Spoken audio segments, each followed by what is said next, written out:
আমার মাহবুব নবীকে আল্লাহ কোরআনে হাকিম দিয়ে এলান দিতে লাগলেন, ইয়া রাসূলুল্লাহ, আসহাবে রকিম, আসহাবে কাহফ আপনার জন্য বৃহত্তম নিদর্শন। আপনি কি ইয়াদগারি করে দেখেননি? পৃথিবীর জমিনের মধ্যে আপনি কি অবগত নন? পাহাড়ের গুহা, উঁচা আওয়াজ দিয়ে বলবেন না সুবহানাল্লাহ।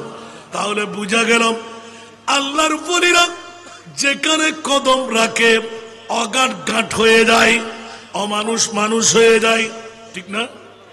আরো জোরে বলতে হবে, অগাট। আমার অনেক বন্ধুরা বলে না, আল্লাহর ওলি যেদিকে যায় ওখানে কি রাস্তার ভার? আরে ব্যাকল RSBSCS একবার পর্যবেক্ষণ করে দেখুন, ওখানে রাস্তা ছিল না।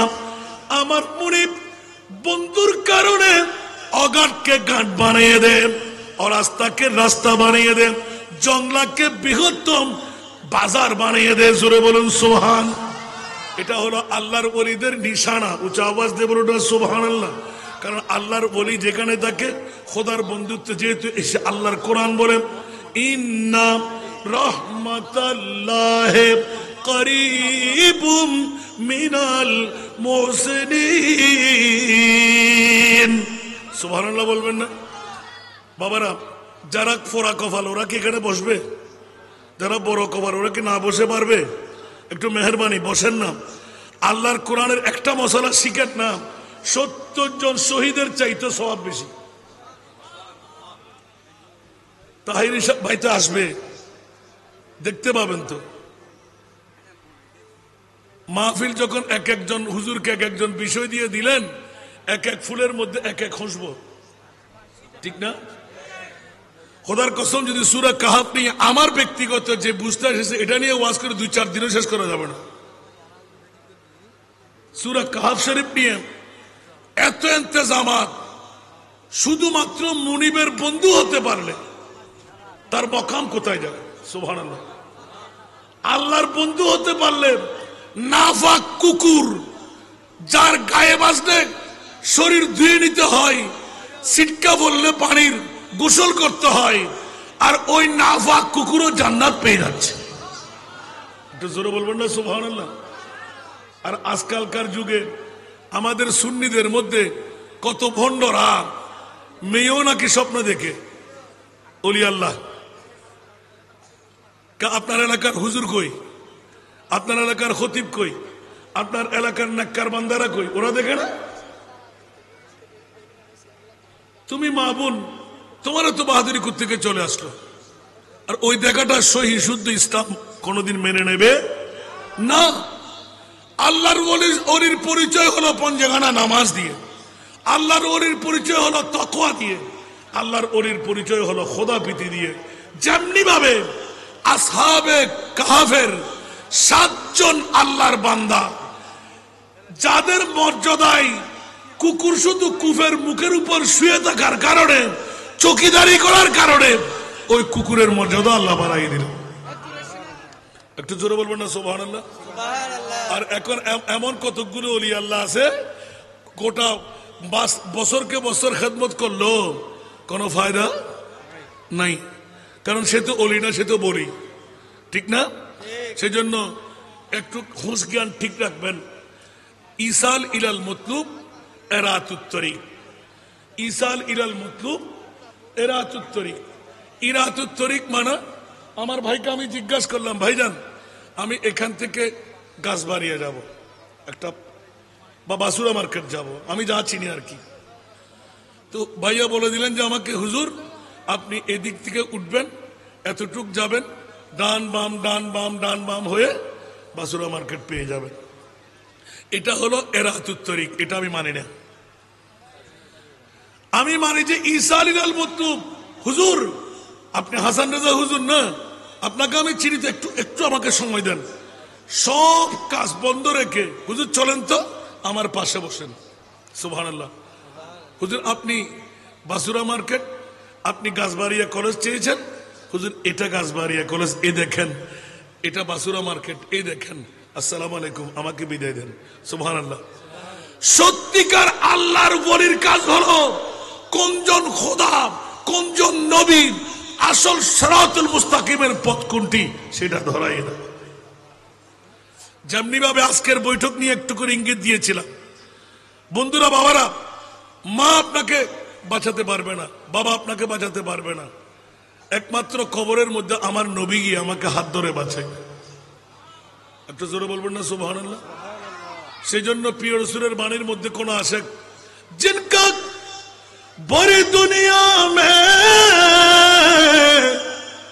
कोई भी नहीं बोली उनको भी मेरी आका सीने से लगाते हैं, उनको भी मेरी आका सीने से लगाते हैं।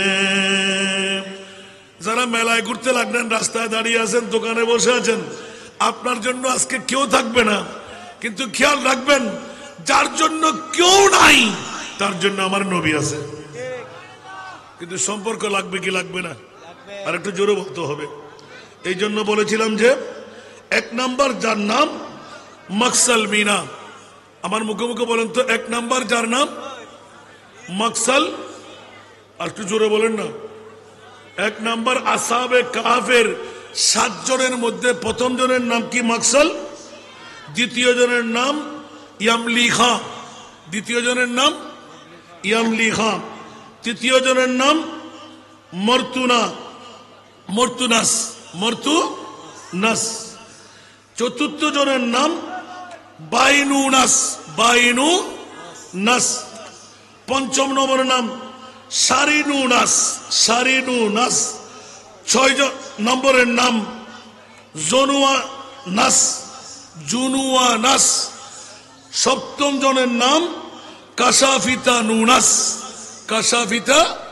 নুনাস। এই 7 জনের নাম।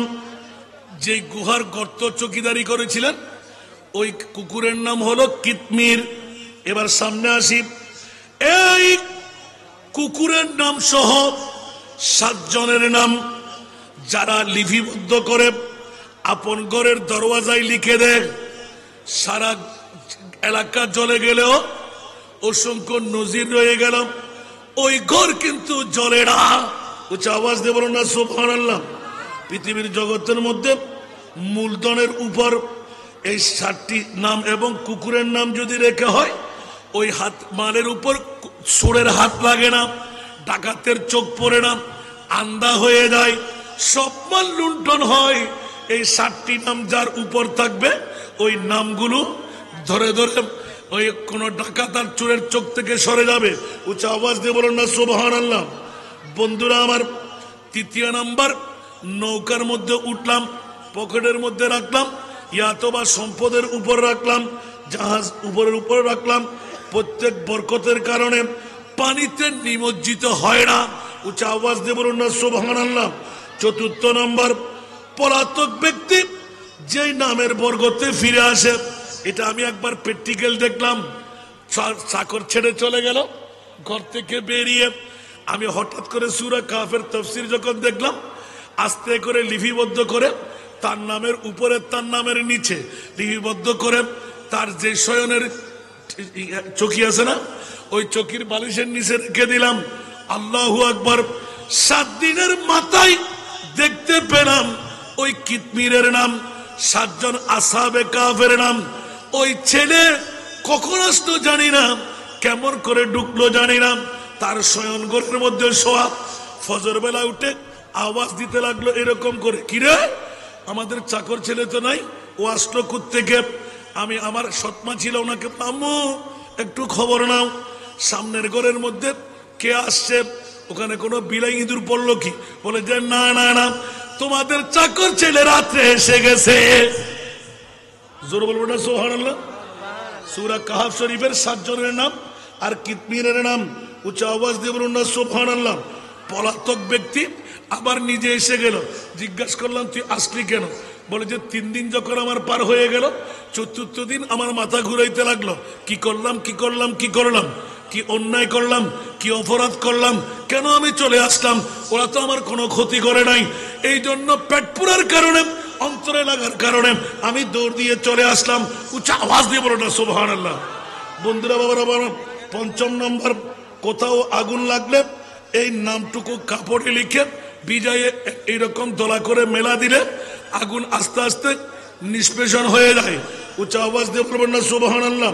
শিশুদের কান্নাকাটি, পালাজ্বর, মাথা ব্যথা, বিশেষ করে ভয়াক্রান্ত শিশুদের চমকিয়ে উঠা, বিভিন্ন খাবারের মধ্যে দেখে লাফ দিয়ে উঠা, এই 7 জনের নাম, কিতমিরের নাম ইলাহি, বেহরমতে এমলিহা, মকসুলমিনা, কশফুদাতুন, আজরবতি ইউনুস, ইউয়ানুস বুস, কলবুহুম কিতমির, ওয়া আলাল্লাহি কাসদুস সাবিল, ওয়া মিনহা জাইরুন, ইয়া হাফিজু ইয়া হাফিজু ইয়া হাফিজু ইয়া হাফিজু ইয়া বুদ্দুহু, ইয়া আল্লাহ ইয়া আল্লাহ ইয়া আল্লাহ। এতটুকু লিখে যদি কেউ স্মরণের মধ্যে রাখে, নিজে নিজের সই প্রস্তাব করার রোগী ইনশাআল্লাহ 15, 16, 17 দিনের মধ্যেই ভালো হয়ে যায়। জোরে বলুন না সুবহানাল্লাহ। বন্ধুরা আমার, অনুরূপ ভাবে বুধ শক্তির তীক্ষ্ণতার জন্য পৃথিবীর জমিনের মধ্যে এই 7 জনের নাম লিখে ফানি ফুক দিয়ে খাওয়ান, আস্তে আস্তে তীক্ষ্ণতা শক্তি বেড়ে যাবে। কোথায়? এটা বনি ইসরায়েলের যুগের মামলা। আমার প্রিয় মাহবুবকে শোনাচ্ছেন, পৃথিবীর জগৎবাসীরা আগুন লাগলে আগুন থেকে বাঁচান, আগুনের পোড়ার মধ্যে একটু করে কোন একটা ওষুধের সাথে মিশ্রিত করে লেফন দিয়ে দেওয়া, ঠোসকা না পড়া। অনুরূপ ভাবে সূরা কাহফ শরীফের আসহাবে কাহফ, আসহাবে রকিবের মামলা এত সুন্দরভাবে ধরলেন হযরতে ঈসা আলাইহিস সালাতু ওয়াস সালাম। যেটা পূর্বে ইঙ্গিত দিয়ে রাখলাম, ইনজিল অনুসারীদের অবস্থা এমন শোচনীয় হলো, ঈসার রুহুল্লাহর পর্দার পর একের পর এক চারিদিকে নস্যাতের মামলা, এমনকি ইনজিল কিতাবের পরিবর্তন এসে গেল। দাকায়ে ইনুস পৃথিবীর জগতের মধ্যে ঈসার রুহুল্লাহর খ্রিস্টান ধর্মের একজন বাদশা, যার নাম হলো দাকায়ে ইউনুস বাদশা। এত বড় অত্যাচারী, এত বড় জুলুমবাজ, সে যেই ব্যক্তি হোক মূর্তি পূজা করতেই হবে। নামাজের আগে ইঙ্গিত দিয়েছিলাম, মূর্তি পূজা না করলে তাকে জান খতম, অস্বীকৃতি জানাতে তাকে হত্যা করা হবে। অসহায় অবস্থায় সূরা কাহফের আফসোস নামের একটি জায়গার মধ্যে 7 জন আসহাবে রকিম ওরা বসবাস করতেন। উচ্চ আওয়াজ দিয়ে বলেন না সুবহান। বন্ধুরা, বাবারা, ভাইরা আমার, এখন যখনই 7 জন একসাথে বুদ্ধি পরামর্শ করলেন, আমরা এই দাকায়ে ইউনুসের জুলুম থেকে, অত্যাচার থেকে বাঁচবো কেমন করে। ওরা দাকায়ে ইউনুসের জুলুম এবং অত্যাচার, জবরদস্তি থেকে ঈমান বাঁচানোর জন্য শহর থেকে দূরবর্তী পার্শ্ববর্তী পর্বতের একটি গুহার মধ্যে আশ্রয় নিলেন। সেখানে তারা হঠাৎ করে দুরন্ত পথ অতিক্রম করার কারণে শুয়ে পড়লেন। বন্ধুরা, একে শোয়ার মধ্যে আল্লাহ তাবারক ওয়া তাআলা এক নাগারে 300 বছর, বাবারা কয় বছর? তোমায় সাত গাইয়ে কেন মাতন না বছর শুই তুই মারা গই না, মনোযোগ লাগবে। সূরা কাহফ, আসহাবে রকিব, আসহাবে কাহফের ঘটনা। উচ্চ আওয়াজ দিয়ে বলবেন না সুবহানাল্লাহ। বন্ধুরা, বাবারা, ভাইরা আমার, 300 বছরের অধিক কাল ওরা শোয়ার মধ্যে রয়ে গেলেন। বাদশার লোকজন তাদেরকে খোঁজ করতে বের হলো, চারিদিকে মোনাজামত পাঠিয়ে দিলেন। হঠাৎ করে যেতে যেতে যেতে ওই গুহা পর্যন্ত পৌঁছে গেল। বাদশার কাছে জুস এসে গেল, মেরে ফেলবে। এখন গুহার মধ্যে কেউ ঢুকতে রাজি না।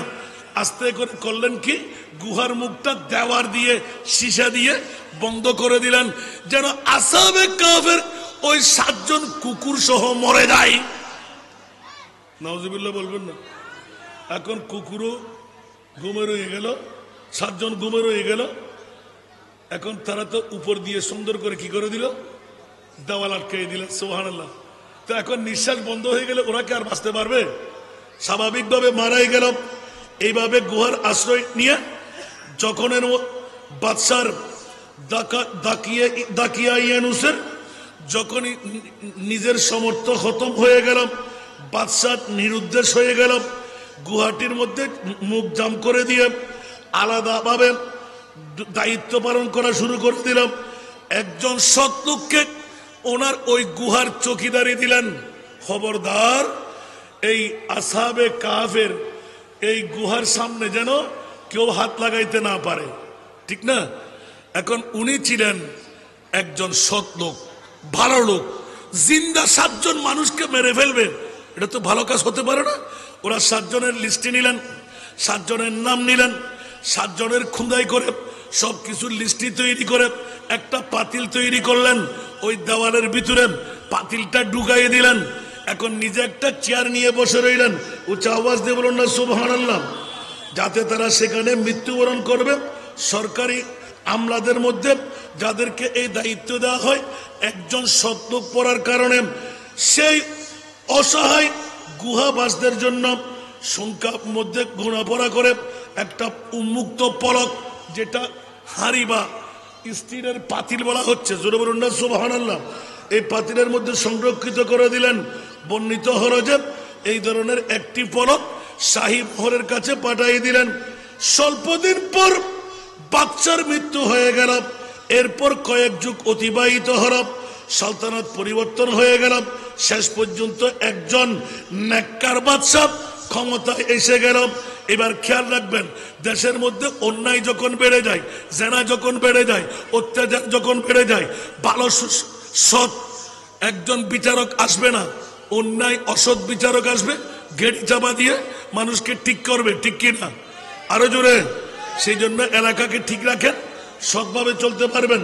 তার নাম ছিল বায়েদ রুশ, যে নেককার বাদশা আল্লাহ দান করলেন। দীর্ঘদিন মানুষ অসহায়, দাকায়েক ইউনূসের জুলুম নির্যাতনের মধ্যে পরিসমাপ্ত হয়ে আল্লাহ বায়েদ রুশ একজন শাসক, উনি 68 বছর রাজত্ব চালাইলেন। কত বছর? একটু কথা বলেন না। 68 বছর, সুবহানাল্লাহ। এবার পৃথিবীর জগতের মধ্যে, দেশের মধ্যে দলাদলি আরম্ভ হয়ে গেল, পৃথিবীর জগতের মধ্যে ফিতনা শুরু হয়ে গেল। কিছু লোক মৃত্যুর পর পুনরুত্থান কিয়ামত সংগঠিত হবার কথা, ওই হিন্দু ধর্মের মতন যারা মনে করতে জ্বালিয়ে ফুরিয়ে দিলে আর কোনো আযাব হবে না, জাহান্নামে ছুঁইতে পারবে না, আমি তো জ্বালাই ফেলেছি, তাই না? এরকম ওই মূর্তি পূজারীরা এলান দিলে, বাদশা তুমি যতই কিছু করো আমরা মানতে রাজি না, জ্বালিয়ে ফেলব, ফুরে ফেলব। এভাবে শুরু হয়ে গেল বিভিন্ন আন্দোলন। এইভাবে চলতে চলতে চলতে বন্দি করা হলো অনেক জনকে। শেষ পর্যন্ত জনগণের রোষানলে পড়ে গেলেন, বাদশাকেও বন্দি করে ফেললেন। নাউজুবিল্লাহ বলেন না। বাদশার কাছে বললেন, ঠিক আছে, আপনি যদি সৎকার বাদশা হয়ে থাকেন, পুনরুত্থানের মামলা একবার আমাদেরকে দেখান তো। গভীর মনোযোগ লাগবে। পৃথিবীর জগতের মধ্যে আল্লাহ যে আবার মানুষকে এমন ভীতির সঞ্চার হয় যে সবাই পালিয়ে যেতে লাগলো, আপনি একটা নিয়ম নীতি দেখান যে আল্লাহ যে আবার পুনরুত্থান করবেন, এটা কি দুনিয়ার মামলা? এটা তো কিয়ামতের ময়দান। সুবহানাল্লাহ, ইন্না লিল্লাহি ওয়া ইন্না ইলাইহি রাজিউন। উচ্চ আওয়াজ দিয়ে বলো না সুবহানাল্লাহ। বন্ধুরা আমার, আসহাবে কাফ আল্লাহর নির্দেশ ক্রমে আনন্দিত উৎফুল্ল মনে জাগ্রত হয়ে গেলেন। কোথায়? একটি মাত্র ওই মানুষ পৃথিবীর জগতের মধ্যে একটি ছাগল চড়াবার নিদর্শনা নিয়ে যখন ঘর থেকে বের হলেন, তালাশ করতে করতে করতে ওই আসহাবে কাফের গর্তের দেওয়াল পর্যন্ত চলে গেলেন। উনি দেখেন, কিরে এখানে এটা কেন? মানুষজন নাই। মরতে মরতে বাদশা শুদ্ধ মরে গেল। যখন খুলতে গেল, ওখান থেকে আওয়াজ আসতে লাগলো। এখান থেকে বের হলো আসহাবে কাহফ, যারা 7 জন নির্দিষ্ট ঘুমের মধ্যে উৎফুল্ল মনে জাগ্রত হয়ে গেলেন। উঁচা আওয়াজ দিয়ে বলুন না সুবহানাল্লাহ। তাদের চেহারা ছিল প্রস্ফুটিত, খুশ মেজাজ, জীবনের নব উদ্দীপনায় ভরপুর ছিল। যেমন নাকি মনে হচ্ছিল এখন ঘুমাইলাম, এখন আবার উঠে পড়লাম। একটু জোরে বলুন না সুবহানাল্লাহ। আমার কথাগুলো কি মনে থাকার বিষয়? লম্বা ইতিহাস। আসহাবে কাহফ, যাদের মামলায় আল্লাহ তাদেরকে ঘুমাইতে গেলেন, একে ঘুমের মধ্যে একজন মানুষ ন্যায় নিষ্ঠাবান রাষ্ট্রপতি এসে গেল, তাদের চেহারা আস্তে করে দেওয়াল খুলতেই বাইরের আওয়াজ পেতেই ওরা জিন্দেগি পেয়ে গেলেন। জোরে বলুন না সুবহানাল্লাহ। এখন তারা একে অপরকে সালাম বিনিময় করতে লাগলেন, বলে যে আমরা নামাজ পড়বো না, চলো না। ওই যুগের মধ্যে যে ধারায় আউলিয়ায়ে কেরামের আম্বিয়ায়ে কেরামের নামাজ ছিল, ওই ধারায় তারা নামাজ আদা করতে শুরু করলেন। সুবহানাল্লাহ। এখন উযু লাগবে, পানি লাগবে, এগুলো কোথায় পাবে? এই মুহূর্তের মধ্যে সালাম আরোপ করার পর নামাজ তারা কোনো প্রকারে পানি ভিতরে গুহার মধ্যে যা পেলেন উযু কালাম করে ওখানে নামাজ আদা করলেন। জোরে বলুন না সুবহানাল্লাহ। নামাজ শেষে এমলি খাঁ ওই 7 জনের মধ্যে একজন, 7 জনের মধ্যে একজন এমলি খাঁকে বললেন, এই এমলি খাঁ একটু বাজারের দিকে যাও না, আমাদের পেটে খিদে পাইছে তো, একটু বাজারের দিকে যাও না, আমাদের পেটে খিদে পেয়ে গেল, যান বাজার থেকে কিছু খাবার নিয়ে আসেন। আর এই খবর নিয়ে আসুন যে ঢাকায় ইউনূস তার অবস্থা কি। উনি মনে করতে লাগলেন 3 ঘন্টা আগে ঘুমাইলেন, আর উঠে দেখতে পেলেন যে 300 বছর। সুবহানাল্লাহ। কেমন করে ধরা খাবে? এখন ওদের কাছে পয়সা ছিল না 300 বছর আগে, ঘুমাবার সময় ওদের কাছে রসদ ছিল না, ওগুলো সব জেতা। ওখান থেকে তোরা করে নিলেন, বাজারে যাচ্ছেন, কত টাকা লাগবে? যেতে যেতে যেতে একটু খেয়াল করো, বাজারের মানুষদের কাছে জিজ্ঞাসা করবা, এই ইয়ামলি খাঁ বাদশা কেমন আছে? জবরদস্ত বাদশা, আমাদেরকে কেটে ফেলবে, আমাদেরকে ছিঁড়ে ফেলবে, আমাদেরকে কতল করবে, মূর্তি পূজা করিনি বলে। এখন আমরা তো জিন্দেগি পেয়ে গেলাম, এখন আমরা তো ঘন্টা পর ঘুম থেকে উঠলাম, দেখো ওদের অবস্থা কি। আর যখন এই পয়সাগুলো নিয়ে, মোহরগুলো নিয়ে বাজারের মধ্যে গেলেন, আর এই খবর চারিদিক থেকে সয়লাভ হয়ে গেল, যাও বাজারে গিয়ে কিছু বাজার নিয়ে আসো। নিয়ে আসার সাথে সাথে ঢাকায় ইউনূস আমাদের সম্পর্কে কি ধারণা পোষণ করতে লাগলো, একটু খবর নিও। এ কথা বলতে দেন নাই, বাজারে গেলেন, নগরের ফটকে ইসলামের চিহ্ন দেখতে পেলেন। উনি বললেন লা ইলাহা ইল্লাল্লাহ। কিরে, খ্রিস্টান তো নাই এখানে, মুসলমানদের আবার উচ্চ আওয়াজ দিয়ে বলুন না সুবহানাল্লাহ। তাদেরকে হযরত ঈসা আলাইহিস সালাতু ওয়াস সালামের নামে শপথ করতে শুনলেন। এই কথা শুনে তিনি অবাক হয়ে গেলেন এবং মনে মনে বললেন, গতকাল পর্যন্ত কেউ ঈমান প্রকাশ করতে পারতো না, আজকে কেমন করে ঈমান প্রকাশ করে? কিরে, বিশ্ব কি মুসলমানের হয়ে গেল? কেউ হযরত ঈসা আলাইহিস সালামের নাম ধরলে তাকে হত্যা করা ছিল, আর আজ নির্ভয়ে সবাই তার নামের উপর শপথ খেতে লাগলো। এই চিত্র দেখে হযরতে ইয়ামলি খাঁ তিনি এক রুটি বিক্রেতার কাছে গেলেন। উচ্চ আওয়াজ দিয়ে বলুন না সুবহানাল্লাহ। রুটি বিক্রেতা খাদ্যদ্রব্য ক্রয়ের পর তাকে এলান দিলেন, ও ভাই, আপনি তো ব্যবসায়ী, আপনি তো বড় ধরনের দেখা যাচ্ছে অর্থ শর্তের মালিক। বাদশাহ ঢাকায় ইউনূস আমলের দ্রব্য মুদ্র দিলেন। ঢাকায় ইউনূসের ওই দ্রব্য, ওই টাকাগুলো মোহরটুকু যখন দিলেন, উনি ঠাস করে ধরলেন, কিরে, এই গুপ্তধন তুমি কোথায় পাইলে? সুবহানাল্লাহ। এগুলো তো গুপ্তধন 300 বছর আগে। কি বলতে লাগলেন আপনি? ঢাকায় ইউনূস নামের একজন বাদশা। বলে যে আপনি পাগল নি কোনো, এই নামের তো কোনো বাদশা তো আমরা দেখি নাই, আপনি কোত্থেকে বাদশা তালাশ করতে আসছেন? আপনার বাড়ি কই? বলতো আমার বাড়ি তো এখানে। কোথায় ছিলেন আপনি? বলে যে এই গুহার মধ্যে। এগুলো তো 300 বছর আগের। উচ্চ আওয়াজ দিয়ে বলুন না সুবহানাল্লাহ। বন্ধুরা, সাথে সাথে মানুষজন এককাট্টা হয়ে গেল। নগর প্রশাসক তাকে জিজ্ঞাসা করলেন, এই গুপ্তধন তুমি কোথায় পাইলে? এলান দিলেন, এটা গুপ্তধন নয়, বরং এটা আমাদের নিজস্ব মুদ্রা। নগর প্রশাসক এলান দিলেন, এটা কোনো মতেই বিশ্বাসযোগ্য নয়, এটা তো 300 বছরের অধিক কালের আগের মুদ্রা। উচ্চ আওয়াজ দিয়ে বলুন না সুবহানাল্লাহ। আপনি একজন যুবক, কিন্তু আমরা এত বৃদ্ধ হয়ে গেলাম, আমরা তো কখনো এই ধরনের মুদ্রা দেখিনি।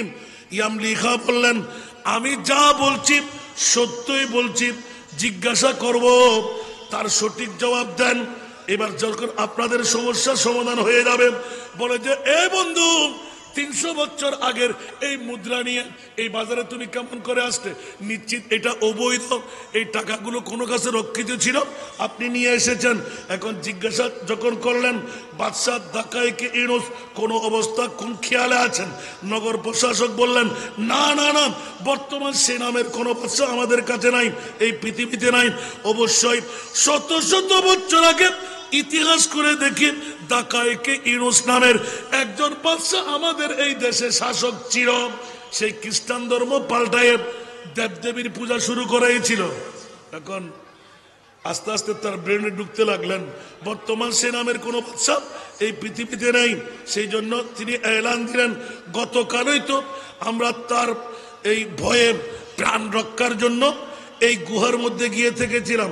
চলেন তো দেখি আপনার গুহাটা দেখতে যাই। সুবহানাল্লাহ। এই আসহাবে কাহাফ, যেখানে এটা হলো একটা ছোট্ট বিস্তীর্ণ নয়, একটা বিস্তীর্ণ পথ, এটা সরু পথ নয়, ছোট্ট নয়। সুবহানাল্লাহ বলেন না। ওই পথের দিকে চলে গেলেন। তোমাদের সাথে পরিচয় করিয়ে দিই, বন্ধু নগর প্রশাসক, আমরা অন্যায় কথা বলবো না, আমরা কখনো মিথ্যা বলবো না। এ আল্লাহর বন্ধু হলেন, ওরা কখনো মিথ্যা বলে না। ওরি আল্লাহরা কখনো, আলা ইন্না আউলিয়া আল্লাহ, যারা আল্লাহর বলি, AK-47 কে ভয় করে না, বাঘকে ভয় করে না, ভল্লুককে ভয় করে না, জিনপরিকে ভয় করে না।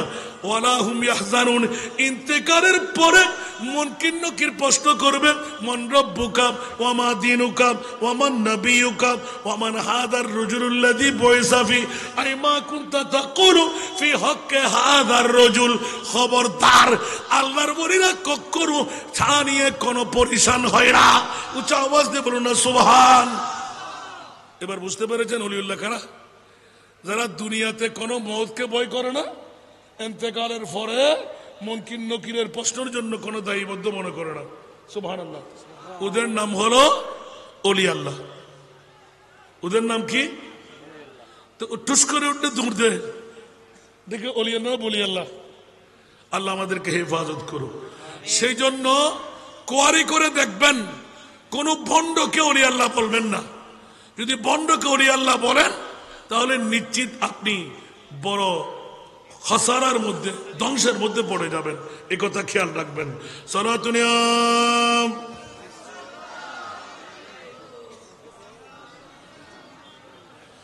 সনাতনিয়া রাসূলুল্লাহ আলাইকুম বকরে শহরানম আগিসনিয়া রাসূলুল্লাহ পরিশানম পরিশানম আগিসনিয়া রাসূলুল্লাহ সালাম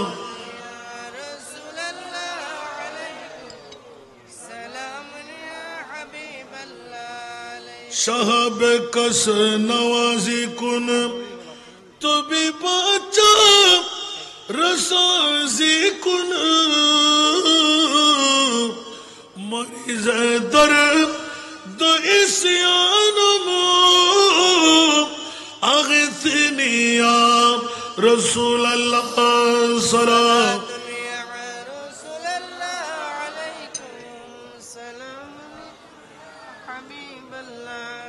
বাবারা, এখন দেশীয় প্রশাসক, নগর রাষ্ট্রের যিনি দায়িত্ব, উনি হাতে ধরলেন এলাকার নির্দিষ্ট কিছু মানুষ, মাথা স্থানীয়, নেতৃস্থানীয়, ওদেরকে হাতে ধরে নিলেন। এইভাবে বিশাল দল তার সাথে গুহার মধ্যে গিয়ে পৌঁছে গেলেন। উচ্চ আওয়াজ দিয়ে বলুন না সুবহানাল্লাহ। আসহাবে কাহফ ইয়ামলিখার অপেক্ষায় ছিলেন। বহু লোকের আগমনের শব্দ যখন ওদের পদধ্বনি তারা শুনে ফেলল, ইয়ামলিখা গ্রেফতার হয়েছে। আর বাদশাহ দাকি ইউনুস সৈন্যরা আমাদের সন্ধানে আসছে। ভয়াক্রান্ত কাঁদতে লাগলেন, হায় হায়, আজকে তো আমরা মরে যাব। আমাদেরকে কেটে ফেলবে। উচ্চ আওয়াজ দিয়ে বলো না নাউজুবিল্লাহ। বন্ধুরা, এখান থেকে প্রশিক্ষণ হচ্ছে আমার মুনিব মাওলা কাউকে যদি বন্ধু বানায় তাকে কষ্ট দেয় না, বন্ধুত্বের আসনে বসায়। বন্ধু যখন গোলমাল করে তখন তাকে ফিটা খাওয়ায়, ঠিক কিনা? উত্তম মধ্যম দেয়, ঠিক না? বিমা কাসাবাত আইদিন নাস। আল্লাহ বলে যে বান্দা বানাবার 50,000 বছর আগে আমি বান্দার রিজিক বানাইলাম। তুই ঠেলা গাড়ি চালাচ্ছিস কেন? তুই চুরি করতে লাগলি কেন? তুই ডাকাতি করতে লাগলি কেন? তুই চাঁদাবাজি করতে লাগলি কেন? বিমা কাসাবাত আইদিন নাস। এখানে আবার নিজের সন্তান না, মা বাবার দোষ আছে। হারাম খেয়ে যদি সন্তান জন্ম দেয় ওই সন্তান কি ভালো হবে? কথা বলতে হবে। হারাম খেয়ে সন্তান জন্ম, সন্তান ভালো হবে? আর যদি ছেলে আপনাকে, যেমন নাকি আজকে নামাজ পড়লাম আমরা, এশারের নামাজ, এতগুলো মানুষ মগরিবের পরে বসা, নামাজের যখন টাইম হলো আপনি আস্তে করে উঠে দোকানে চলে গেলেন। 1000 মাহফিলে মিলাদুন নবী করলে কি নবী খুশি হবে? আল্লাহ খুশি হবে? আমার নবী তো বলে দিয়েছেন ওয়াজুআলাত কুররাতু আইনি ফিস সালাহ। ও আমার বান্দারা, উম্মতরা, হুঁশিয়ার, তোমরা সাবধান। আমার উম্মতের নারী পুরুষরা যখন নামাজ ছেড়ে দেয় আমি রাসূল অন্তরের চোখে ব্যথা পাই। আর যদি নামাজ যথাসময়ে আদা করে, কুররাতু আইনি ফিস সালাত, আমার চোখটা শীতল হয়ে যায়। একটু জোরে বলবেন না সুবহানাল্লাহ? আচ্ছা বলুন দেখি, বুকে হাত দিয়ে রাসূলের পাককে আঘাত দিয়ে কি আপনি জান্নাত যেতে পারবেন? जन्नत सीजी हुई है मेरे नबी के नूर से, नबी के नूर से। जन्नत रसूल पाक के कदमों के धूल है, कदमों के धूल है। सलातुल्लाह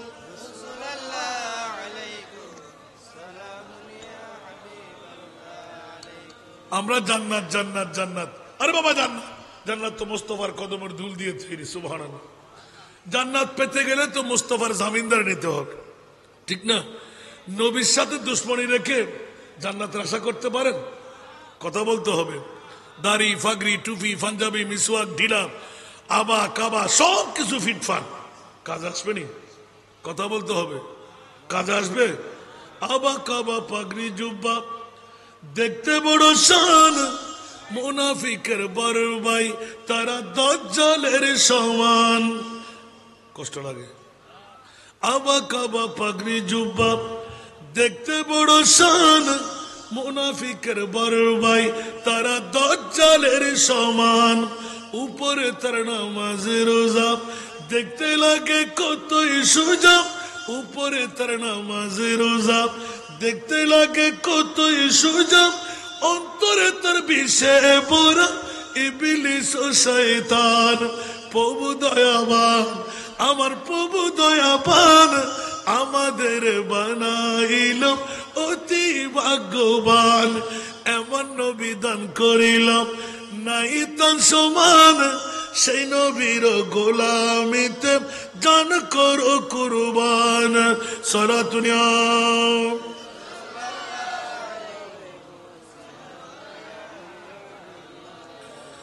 আসুন জগতের বন্ধুরা, এবার হযরতের বাদশাহ দাকায়েকের সৈন্যরা আমাদেরকে সন্ধানে আসছেন। তারা আল্লাহ পাকের শুকরিয়া কৃতজ্ঞতা প্রকাশ করতে লাগলেন। ইতিমধ্যে লোকজন চলে আসলো। ইয়াম লিহাম সব খুলে বললাম। তখন আসহাবে কাহাফ বুঝতে পারলেন যে তারা আল্লাহর হুকুমে শত শত বছর ধরে ঘুমন্ত ছিল। আর আল্লাহ তাদেরকে এই জন্যই জাগ্রত করেছেন যেন মৃত্যুর পর মানুষের পুনরুত্থান হবার প্রমাণ আসহাবে কাহাফ দিয়ে বিশ্বকে আল্লাহ জানাই দিলেন। জোরে বলুন সুবহান। আসহাবে কাহাফের মূল রহস্যটা হলো এখানে, মানুষ যে পুনরুত্থান হবে তার নজির দেখানো যাবে। এবার দেখেন আল্লাহ কখন কোন প্রশ্ন হবে সেটাও জানে। সুবহানাল্লাহ। 300 বছর অধিক কাল শোয়াই রেখে আল্লাহ জিন্দেগি দিয়ে প্রমাণ করে দিলেন আমি মুনিব মাওলা চাইলে পারি। আবার সেই জগৎ দেখাইলেন 27 বছর মেরাজের নবীজি। একটু জোরে বলেন না সুবহানাল্লাহ। 27 বছর জঞ্জির भी हिलती रही, बिस्तर भी रहा गर्म, एक दम में सोए अर्श गए आए मोहम्मद। कुछ आवाज दे बोलो ना सुभान अल्लाह। ये আসহাবে কাবের 7 জনের ঐতিহাসিক বৃহত্তম হিস্টোরি সারা জগৎকে জানাই দিলেন। কখন প্রশ্ন হবে? ঈসাই খ্রিস্টানরা যারা মূর্তি পূজারক বাদশার কাছে আন্দোলন করতে গেলেন, বাদশার পক্ষে আল্লাহর কাছে সেজদা মেরে জেলখানার ভিতরে কাঁদতে লাগলেন, ও মাওলা কোন অপরাধটুকু করলাম জানি না মাওলা, এক খোদার পূজা করব না 360 খোদার পূজা করব? যেমনি ভাবে আমার প্রিয় রাসূল ঐতিহাসিক বদর দিবসে একটা সিজদা দিয়ে এলান দিয়েছিলেন, মাওলা হক কারা না হক কারা তুমি আজকে বাতলাই দিতে হবে। তুমি কি 360 খোদার পূজারীর পক্ষে না আমি এক খোদার পূজারের পক্ষে? লা ইলাহা ইল্লাল্লাহ কলমার পক্ষে না 360 খোদার পূজারীর পক্ষে? আমার মুনিব মাওলা এলান দিলেন, ইয়া রাসূলুল্লাহ ভয়ের কোনো কারণ নাই, আপনি সিজদা থেকে মাথা তুলেন, আমি আল্লাহ ওয়াদা দিলাম এক খোদার পূজারীর পক্ষে আমি ছিলাম থাকবো। উচ্চ আওয়াজ দিয়ে বলুন না সুবহান। এই জন্য 313 জন আর 1000-এর উপরে সৈনিক থেকে আবু জেহেল আবু লাহাবের দল ওই দিন আমার প্রিয় রাসূল বিশ্বকে তাক লাগাই দিলেন, এলমে গায়েবের খবর জানাই দিলেন। শুধু বিজয় খবর নয়, 70 জন বন্দী হবে নয়, 70 জন দুনিয়া থেকে চলে যাবে নয়, একজন আমাদের বন্দী হবে না। খেয়াল রেখো, আবু জেহেল এখানে, আবু লাহাব এখানে, উতবা এখানে, শুআয়বা এখানে। আমার নবী প্রতিজনের মৃত্যুর খবর, প্রতিজনের কোনখানে অ্যাক্সিডেন্ট করবেন সেই জায়গাগুলো আমার নবী ইলমে গায়েবের খবর দিয়ে বলে দিলেন। উচ্চ আওয়াজ দিয়ে বলুন না সুবহান।